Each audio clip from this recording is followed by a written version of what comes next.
Lately, the channel has a lot of assets. You can subscribe to the channel, thereby greatly help its promotion and raise the asset. Thank you.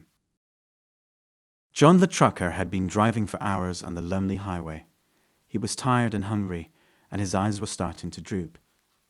He decided to pull over at the next gas station he saw, hoping to find some coffee and a snack. He spotted a sign that said gas and food, and followed the arrow to a small building with a few pumps and a convenience store.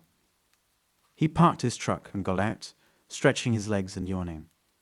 He walked towards the store, noticing that there were no other customers around.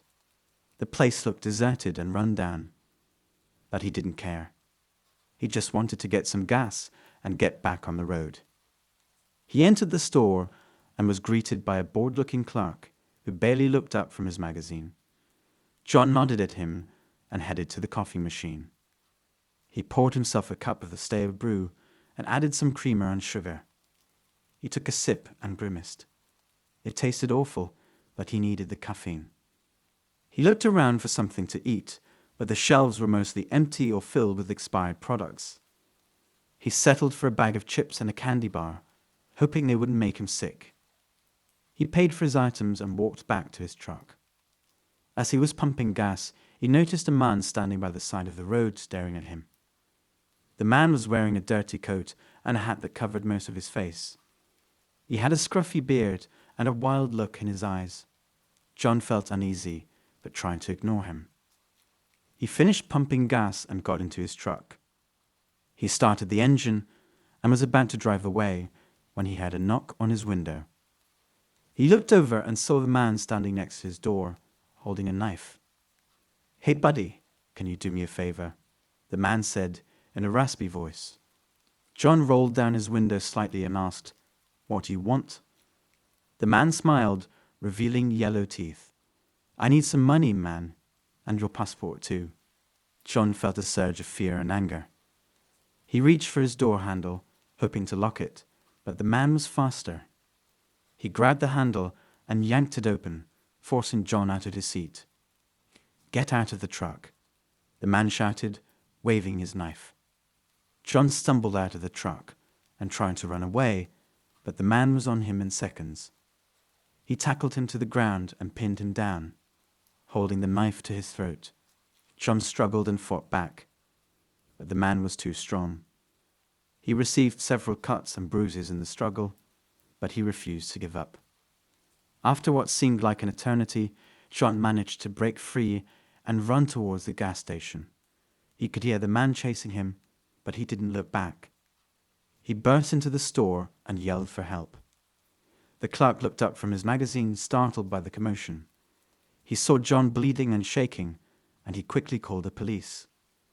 He locked the door and tried to calm John down, telling him that everything was going to be all right. After a while, the attacker was caught. He was a known criminal who had been on the run for weeks. He had robbed several gas stations and convenience stores, and had even killed a clerk in another town.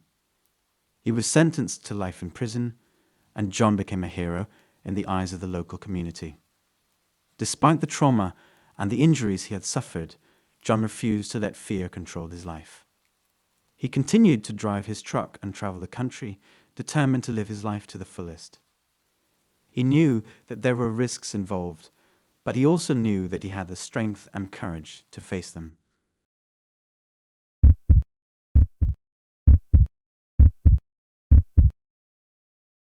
In the year 2023, in a remote area of Nevada, Jim was driving his truck along a dusty road. He had been on the road for hours, and he was looking forward to reaching his destination and getting some rest. He enjoyed his job as a trucker, but it was also lonely and exhausting. As he was passing by a deserted gas station, he saw something that caught his eye. It was a figure lying on the side of the road, barely visible in the dim light of the setting sun. Jim slowed down and pulled over, curious and concerned. He got out of his truck and approached the figure, which turned out to be a young woman. She was wearing a torn dress and had bruises and cuts all over her body. She looked up at him with a weak smile and said, "Please help me." Jim felt a surge of pity and compassion for her. He wondered what had happened to her, and who had left her in such a state. He asked her if she needed any medical attention, but she shook her head and said she just wanted to get away from there. Jim offered her a ride, and she gratefully accepted. He helped her get into his truck and gave her a bottle of water and a blanket. He asked her for her name, and she said it was Alice. Jim resumed his drive, feeling good about himself for helping someone in need. He tried to make some small talk with Alice, but she was mostly silent and distant. She only gave him short answers or nodded politely. Jim figured she was traumatized by whatever had happened to her, and decided not to push her too much. He thought he would drop her off at the next town and maybe find her a shelter or a hotel. After an hour of driving, Jim noticed that Alice was acting strangely. She was fidgeting with something in her hand, and she kept looking at him with a weird expression. Jim asked her if she was okay, but she didn't answer. She just stared at him with an eerie smile. Jim felt a chill run down his spine. He glanced at her hand and saw that she was holding a knife. Jim panicked and slammed on the brakes. He quickly unbuckled his seatbelt and opened the door. He jumped out of the truck and ran to the other side of the road. Alice followed him, still holding the knife. She screamed at him, "You can't leave me. You're mine now. I'll kill you if you try to run away." The woman rushed after him, and no one knows what she would have done, catching up with Jim. But luckily he managed to escape and called the police. Within minutes, the police arrived and took Alice into custody. She was later found to be a fugitive who had escaped from a mental institution. She had a history of violence and was diagnosed with a severe mental illness. Jim was shaken by the incident, but he was also grateful to be alive. He realized that he had put himself in danger by offering help to a stranger without knowing anything about her. He learned that it's important to be cautious and aware of the risks when helping others. The incident also made Jim appreciate his job and his life even more. He felt fortunate to have a supportive family and friends who cared for him. He decided to take a break from his job and spend more time with his loved ones.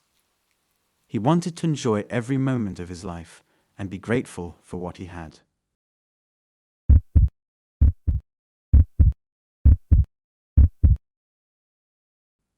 In the year 2017, in a small town in Texas, Mike was driving his old pickup truck. He had just finished his shift at the construction site and was heading home. He was tired and hungry, and he decided to stop at a gas station to fill up his tank and buy some snacks. He parked his truck near the pump and got out. He walked into the store and grabbed a bag of chips and a soda. He paid the cashier and went back to his truck. He didn't notice anything unusual as he got in and started the engine. He drove out of the gas station and onto the highway. He turned on the radio and listened to some country music. He ate his chips and drank his soda. He felt relaxed and happy. He didn't notice the man sitting in the back of his truck until he heard a voice behind him. "Hey, buddy, don't move and don't make a sound. I have a knife and I'm not afraid to use it." Mike froze in fear. He looked in the rearview mirror and saw a man with a scruffy beard and a dirty jacket. He had a knife in his hand and a menacing look in his eyes. "Who are you? What do you want?" Mike asked, trying to sound calm. "Shut up and drive. I'll tell you what I want when we get there." "Get where? Where are you taking me?" "You'll see soon enough.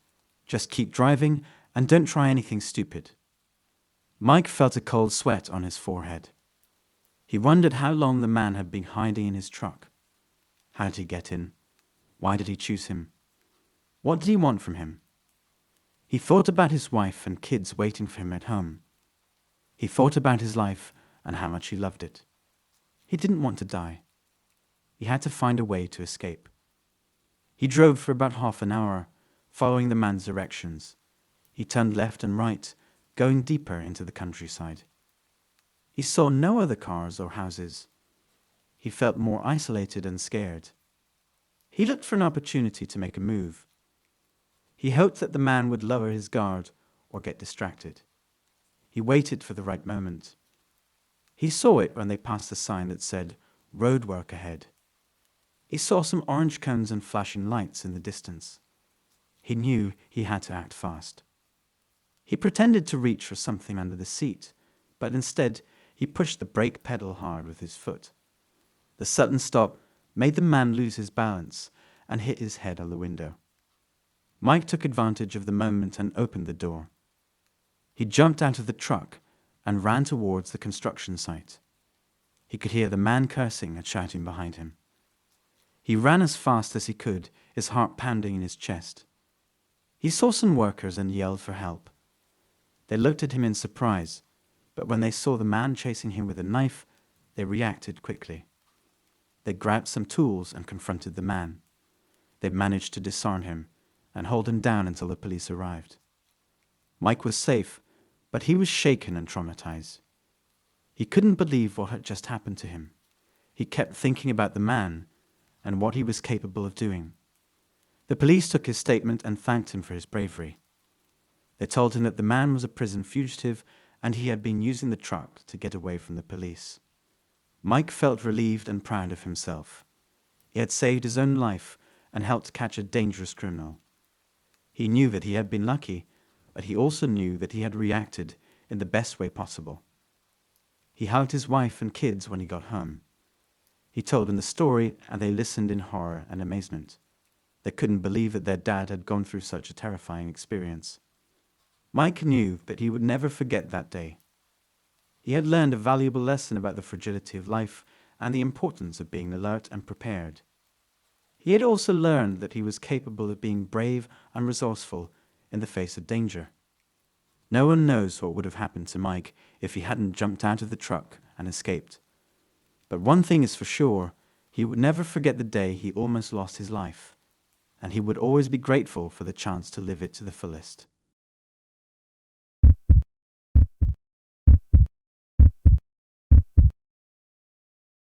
In the year 2025, in a small town in Texas, Steve was a truck driver who worked for a company that delivered goods across the country.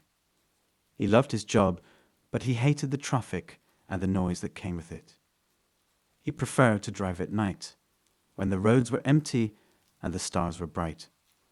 One night, he had to deliver a shipment of electronics to a warehouse in California. He decided to leave at 10 p.m., hoping to avoid the rush hour and make good time. He loaded his truck with the boxes, checked his GPS, and hit the road. He drove for hours, listening to music and podcasts on his radio. He felt relaxed and happy, enjoying the solitude and the scenery. He crossed the border into New Mexico and then into Arizona. He stopped at a gas station to refuel and stretch his legs. He bought a coffee and a sandwich and chatted with the cashier for a few minutes. He checked his phone and saw that he had a message from his wife. "Hey honey, how's the trip going? I miss you so much. Be careful and call me when you can. Love you." He smiled and typed back. "Hi babe, I'm doing great. Just crossed into Arizona. I miss you too. I'll call you when I get to California. Love you more." He put his phone back in his pocket and got back into his truck. He started the engine and resumed his journey. He drove for another hour until he reached a long stretch of road that had no street lights or signs of civilization. It was pitch black outside, except for his headlights and the moon. He felt a bit nervous, but he trusted his GPS and his instincts. Suddenly, he saw something in front of him. It looked like a car, but it was parked sideways across the road, blocking his way. He slammed on the brakes, but it was too late. He crashed into the car with a loud bang. He felt a jolt of pain in his chest and head. His airbag deployed and hit him in the face. His windshield shattered and glass flew everywhere. His truck skidded to a halt, leaving a trail of smoke and debris behind it. He groaned and tried to open his eyes. He saw blood on his hands and clothes. He felt dizzy and nauseous. He reached for his phone, but it was nowhere to be found. He heard voices outside his truck. They sounded angry and menacing.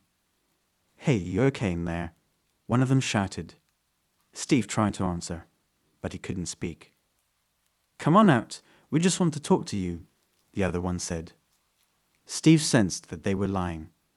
He felt afraid and helpless. He heard them open his door and pull him out of his seat. They dragged him to the ground and kicked him in the ribs. "Where's the money?" one of them demanded. Steve tried to tell them that he didn't have any money, but they didn't listen. They hit him in the head a couple of times with a blunt object, and he lost consciousness. When he woke up, he was lying on the ground, alone and disoriented.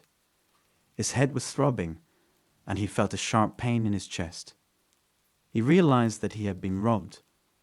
They had taken his phone, wallet, and the shipment of electronics. He tried to stand up, but he felt too weak and dizzy. He knew he needed help. He crawled back into his truck and pressed the emergency button. He waited for what felt like hours, but finally he heard the sound of sirens. The police and the ambulance arrived, and they rushed him to the hospital. He was diagnosed with a concussion and multiple bruises and fractures. He spent several days in the hospital, recovering from his injuries and the shock of the robbery. The police investigated the crime and identified the robbers from the security footage of the gas station. They were caught after a while and tried in court. Steve testified against them, and they were sentenced to prison for robbery and assault. After the incident, Steve decided to quit his job as a truck driver and spend more time with his family.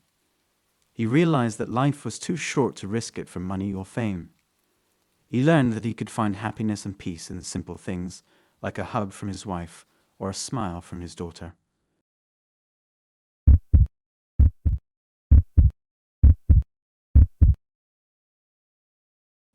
In the year 2015, in a small town called Redwood on the border of Oregon and California, a strange thing was happening. Every month for several weeks, trucks carrying valuable cargo went missing. They were supposed to deliver goods to various destinations across the country, but they never reached their checkpoints. The police were baffled and frustrated, but they had no leads or clues to follow. The truckers were scared and angry, but they had no choice but to keep driving through the town. One day, a trucker named Jake was passing through Redwood. He was driving a big rig loaded with electronics and gadgets worth millions of dollars. He had been on the road for hours, and he was feeling tired and hungry. He decided to stop for the night at a motel near the highway. He parked his truck in the lot and locked it securely. He checked in at the reception and got his room key. He grabbed his backpack and headed to his room. He opened the door and entered his room. It was small and shabby, but it had a bed, a TV, a fridge, and a bathroom. He threw his backpack on the bed and turned on the TV. He flipped through the channels, but there was nothing interesting to watch. He decided to take a shower and then order some pizza. He went to the bathroom and stripped off his clothes. He turned on the faucet and adjusted the temperature. He stepped into the shower and let the water wash over him. He felt the dirt and sweat rinse off his body. He grabbed a bar of soap and started to lather himself. He was about to rinse off when he heard a loud bang outside his room. He turned off the water and listened carefully. He heard another bang, followed by some shouting and cursing. He wrapped a towel around his waist and ran to the window. He looked out and saw 4 men wearing masks and carrying guns running towards his truck. They were trying to break into it. Jake realized that they were robbers who were after his cargo. He felt a surge of adrenaline and anger. He grabbed his backpack and took out his pistol. He had a license to carry it for self-defense. He checked the magazine and saw that it was full. He cocked the gun and aimed it at the robbers. The robbers saw him and started to shoot at him. Jake fired back and hit one of them in the leg. The robbers retreated and ran away. Jake immediately called the police and reported the incident. He stayed in his room and waited for the police to arrive. When the police arrived, they took his statement and examined his truck. They found bullet holes in the windows and the doors, but the cargo was intact. Jake had managed to protect his truck and escape unharmed, thanks to his vigilance and experience as a trucker. The police later caught the robbers, and found out that they were part of a gang that had been stealing trucks for months. They had been using Redwood as a base to intercept and steal valuable cargo. Jake's quick thinking and sharp reflexes had prevented them from stealing his cargo and had helped the police to catch them. After the incident, Jake became a hero in the trucking community. He was praised for his bravery and resourcefulness. He also became more vigilant and careful while driving through dangerous areas. He never forgot the lesson he had learned in Redwood, that he had to always be prepared for the unexpected.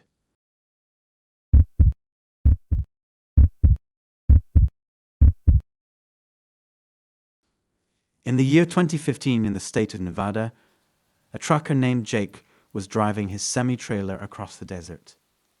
He was carrying a load of electronics from Las Vegas to Reno, and he had to make it before midnight. He had been on the road for hours, and he was feeling tired and bored. He turned on the radio to listen to some music, but all he could find was static and news reports about the worsening climate crisis. He looked at the sky and saw dark clouds gathering on the horizon. He checked his GPS and saw that he was still about 100 miles away from his destination. He hoped that he could outrun the storm, but he knew that it was risky. He had heard stories about flash floods, sandstorms, and lightning strikes that could wreak havoc on the desert roads. He decided to keep going, hoping for the best. He drove for another hour, and then he saw it. A wall of dust and wind that was moving fast towards him. He slowed down and tried to turn around, but it was too late. The storm hit him with full force, shaking his truck and binding him with sand. He heard a loud crack and saw sparks flying from his dashboard. His engine died and his lights went out. He was stuck in the middle of nowhere, in the middle of a storm.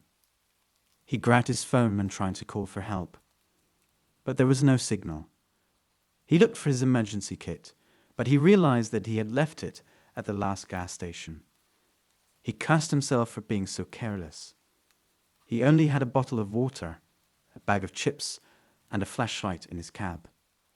He knew that he had to conserve his resources, because he didn't know how long he would have to wait for rescue. He put on his jacket and wrapped himself in a blanket. He turned off his phone to save battery power. He tried to stay calm and optimistic, but he felt a surge of fear and despair. He wondered if anyone would find him, or if he would die alone in the desert. He spent the first night shivering and praying. The storm raged on, battering his truck with sand and debris. He heard thunder and saw flashes of lightning in the distance. He hoped that his truck wouldn't catch fire or get struck by lightning. He tried to sleep, but he couldn't. He kept thinking about his family, his friends, his life. He wondered if they would miss him, or if they would ever know what happened to him. The next day, the storm subsided a little bit. He opened his door and looked outside. He saw nothing but sand and rocks. His truck was half buried in the sand, and his tires were flat. He couldn't see any signs of civilization or life. He felt like he was on another planet. He decided to get out of his truck and look for help. He put on his sunglasses and hat and grabbed his water bottle and flashlight. He left a note on his windshield saying that he was going for help and asking anyone who found it to call his wife. He locked his truck and started walking. He walked for hours, following the direction of his GPS. He hoped that he would find a road or a town or a person, but he found nothing. The sun was beating down on him, making him sweat and burn. His water bottle was almost empty, and his chips were gone. His feet were blistered and sore from walking on the hot sand. He started to feel dizzy and weak. He knew that he was dehydrated and hungry. He also knew that he was lost and hopeless. He collapsed on the ground, unable to move any further. He lay there for a long time, drifting in and out of consciousness. He had visions of his past, his present, and his future. He saw his wife smiling at him on their wedding day. He saw his son playing soccer with him in the park. He saw his daughter graduating from college with honors. He saw himself growing old with them, happy and content. He also saw himself dying in the desert alone and forgotten. He opened his eyes and saw a helicopter hovering above him. He heard a voice saying, "We found him. We found him." He felt someone lifting him up and putting him on a stretcher. He smiled weakly and whispered, "Thank you." He closed his eyes again.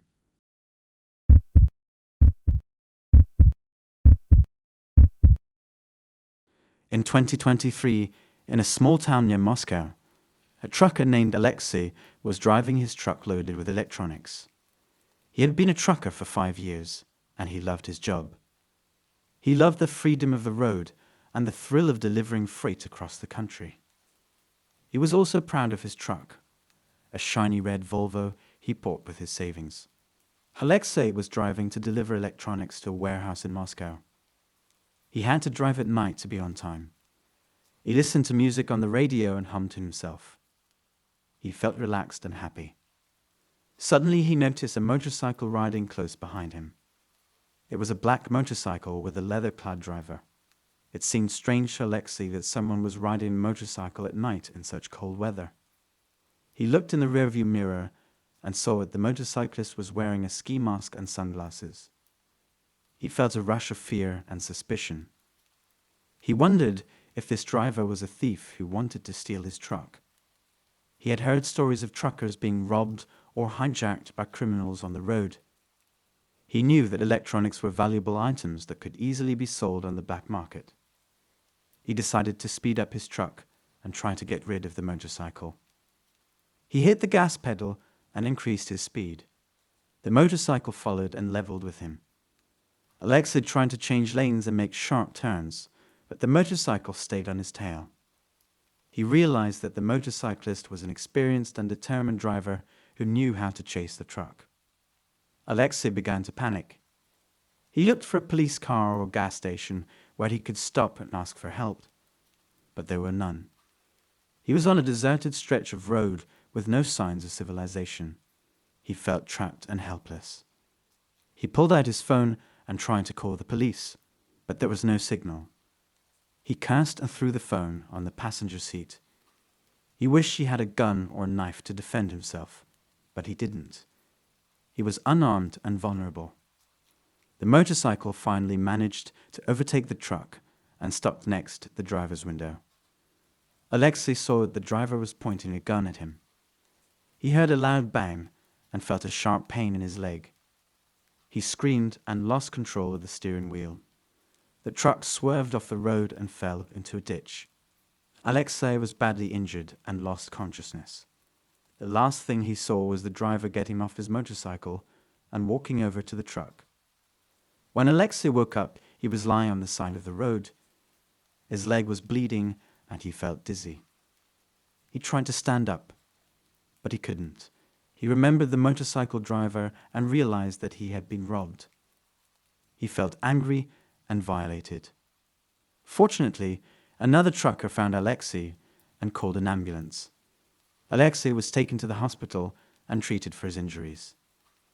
He stayed there for a few days and then returned home. He felt lucky to be alive, but he was traumatized by the experience. The police were called and they started an investigation. They found out that the thief had stolen the truck and driven away. They also found the motorcycle and traced it back to a criminal gang.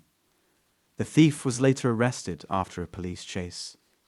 He was sentenced to 10 years in prison for robbery and attempted murder. Alexei never forgot what happened to him. He became more cautious and alert on the road.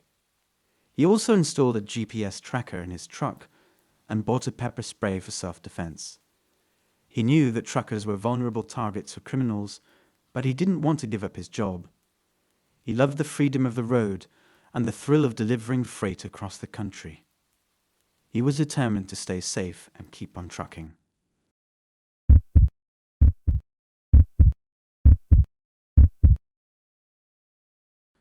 In the year 2022, in a remote area of Nevada, a trucker named Matthew Adamson was driving his cargo of electronics to Las Vegas.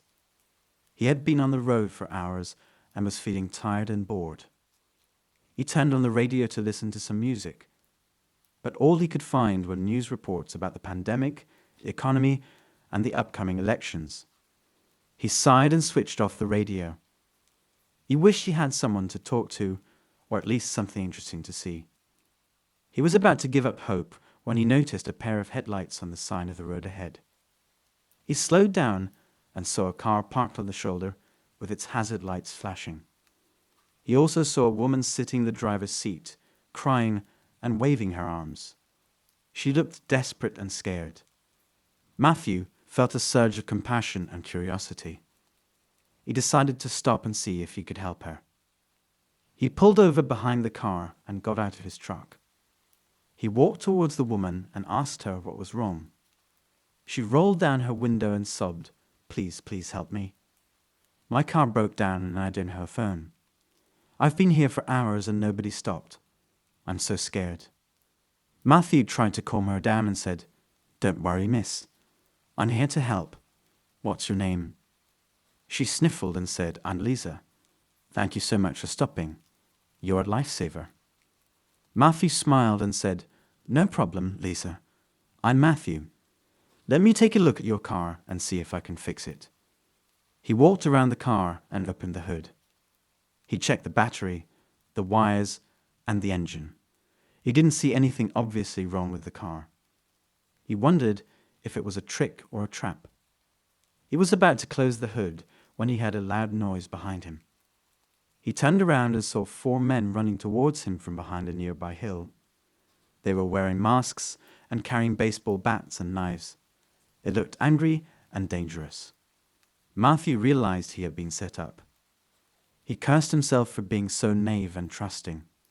He tried to run back to his truck, but it was too late. The men surrounded him and attacked him with their weapons. They hit him in the head, chest, arms, and legs. Matthew tried to defend himself, but he was outnumbered and outmatched. He fell to the ground and felt the men kicking and punching him. He heard them shouting insults and threats. He felt his wallet, phone, and keys being taken from his pockets. He felt his cargo being looted from his truck. He felt his dignity being crushed. He tried to scream for help, but his voice was weak and hoarse. He tried to fight back, but his strength was fading. He tried to pray, but his faith was shaken. He felt helpless and hopeless. After what seemed like hours, the men stopped attacking him and left him lying on the ground. They didn't care if he was alive or dead. They didn't care if he had a family or a future. They didn't care about anything except their greed and cruelty. Matthew lay there, bleeding and bruised, wondering why this had happened to him. He wondered if he had deserved it somehow. He wondered if he would ever see his loved ones again. He wondered if he would ever trust anyone again.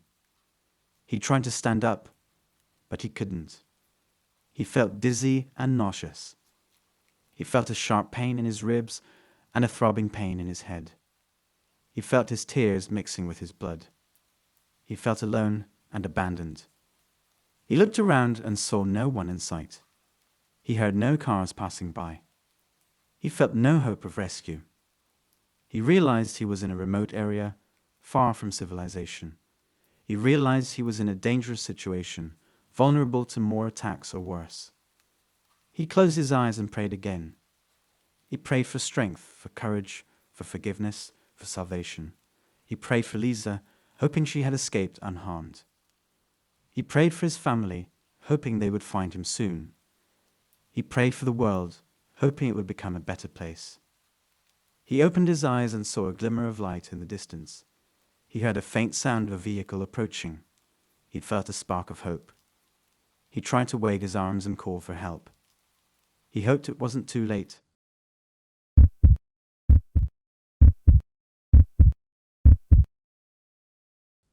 In the year 2015 in the state of Colorado, Jose Erickson was a trucker who worked for a company that delivered goods across the country. He loved his job and enjoyed the freedom of the road. He had been driving for over 10 years and had seen many places and met many people. One night, he was driving down a mountain road that was known for its scenic views and winding curves. He was carrying a load of electronics that he had to deliver to a warehouse in Denver by the next morning. He was listening to some music on the radio and humming along when he heard a loud bang. He looked at his dashboard and saw his engine light was on. He checked his mirrors and saw smoke coming out of his truck. He cursed and pulled over to the side of the road. He got out of his truck and opened the hood.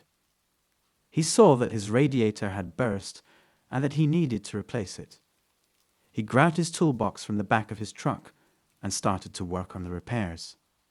He hoped that he could fix it quickly and get back on the road. He was so focused on his task that he didn't notice the footsteps behind him. He thought it might be someone who could help him, but when he turned around, he saw a group of men with guns. They were wearing masks and dark clothes. They looked like robbers or bandits. "Hey, what do you want?" Jose asked nervously. "We want your truck and your cargo," one of them said in a gruff voice. "What? No way. This is my truck and my job." "You can't take it." Jose protested. "Shut up and hand over the keys," another one said, pointing his gun at Jose's chest. Jose felt a surge of fear and anger. He didn't want to give up his truck or his cargo. He had worked hard for them, and they were his livelihood. He decided to fight back.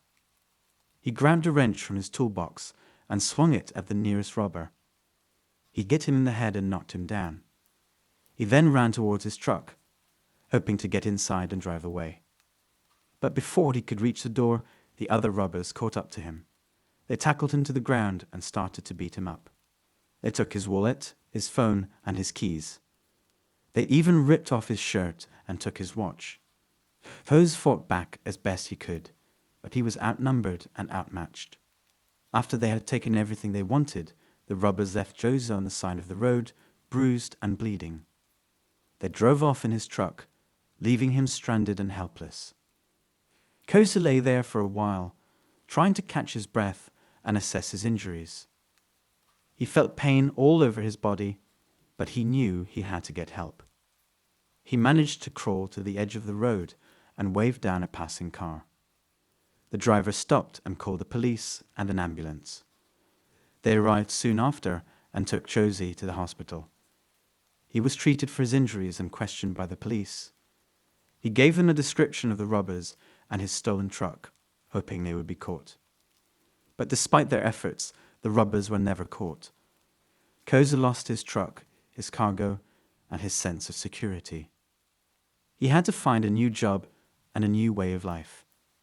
He learned a hard lesson about the dangers of the road and the people who lurked in the shadows.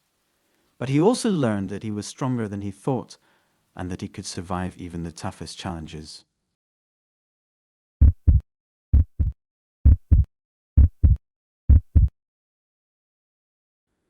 In 2021 Nevada, Sebastian was a young man who had always dreamed of becoming a trucker.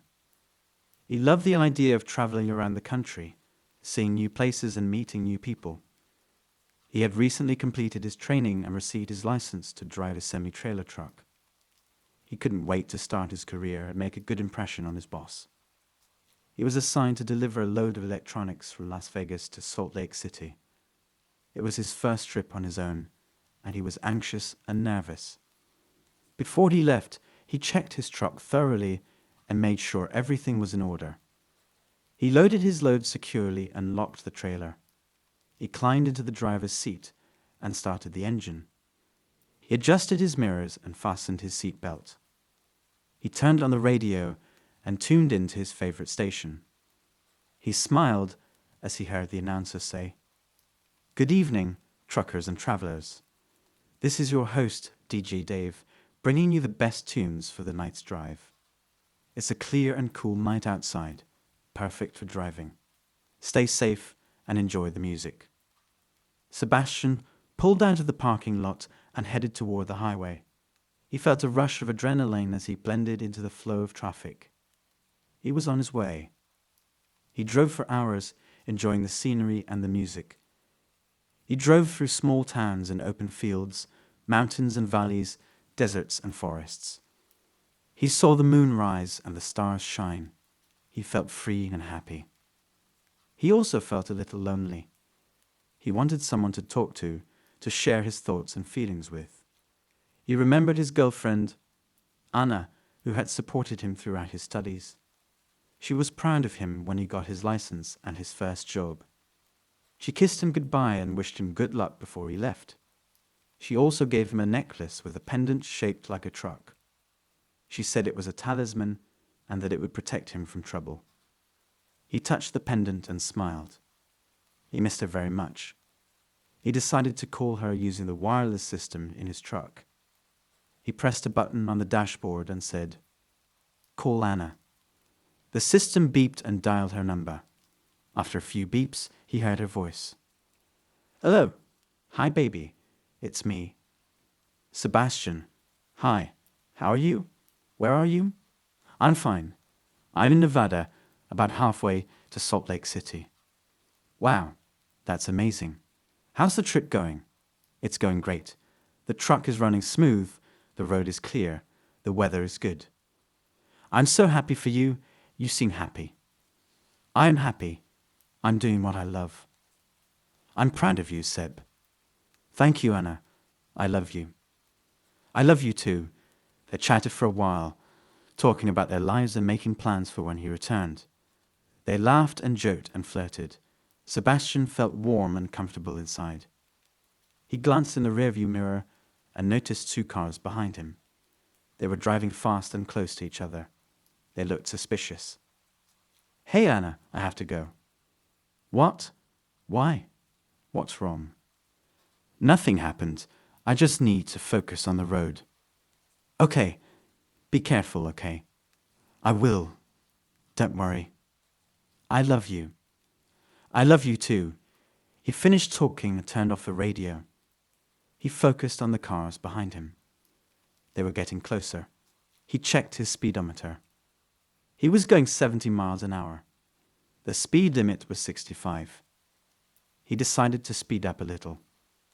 He pressed down on the gas pedal. The truck accelerated.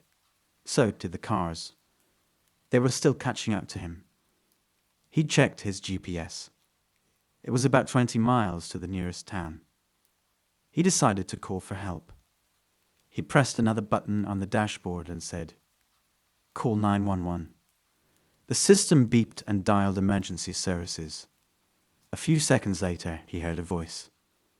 911, what's your emergency?" "Hello, this is Sebastian Jones. I'm a trucker driving on Highway 93 northbound, about the 150-mile marker. I'm being chased by 2 cars that look like they want to rob me or worse." "What kind of cars are they?" "One is a black sedan with tinted windows and no license plate. The other is a red pickup with a dent in the left side door." "What kind of truck are you driving?" "A white truck." "Please, you have to help me." They're getting closer. "All right, Sebastian, stay calm. We're dispatching officers to your location. Can you provide any additional information?" Sebastian quickly relayed the details he remembered about the cars and their appearance, as well as his own location and direction of travel. The dispatcher assured him that help was on the way and advised him to stay on the line until the officers arrived. Sebastian gripped the steering wheel tightly, his heart pounding in his chest. He kept his eyes on the road ahead, constantly checking his mirrors to monitor the pursuing vehicles. The cars were relentless, weaving through traffic and edging closer to his truck. As he continued driving, Sebastian noticed the familiar sound of sirens growing louder in the distance. Relief washed over him as he realized that the police were nearing his location. The dispatcher stayed on the line with him, providing updates on the officer's progress.